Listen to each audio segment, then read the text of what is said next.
Παρακαλώ. Ο Πολ, ο νέος γκόμενος.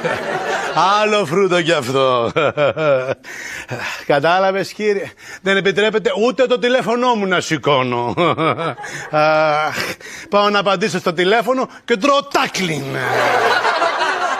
Όταν όμως πάω να πληρώσω το λογαριασμό, ούτε τζαρτζάρισμα.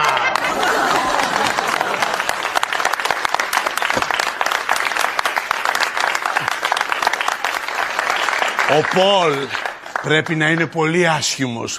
Τέρας. Δεν μας τον έχει φέρει να το δούμε μέχρι τώρα. Είσαι άρρωστος, το ξέρεις. Και ευτυχώς. Να μας κολλήσει κιόλας. Δεν σου πέφτει με τίποτα.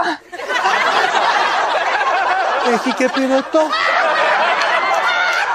Σαν δεν τρέπεσαι, λέω εγώ. Ποιος είναι, Ζέτα? Ένας που βαριά ανασένει.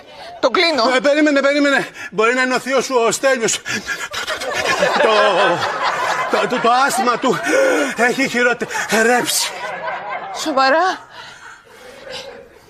Ναι. Αναχαθείς, ανώμαλε. Τι είπε? Αν μαντέψεις τι έχω στην παλάμη μου, είναι δικό σου. Φέρ' το εδώ. Να σου πω, αν χωράει σε μία παλάμη, δεν μας κάνει χάρισμά σου.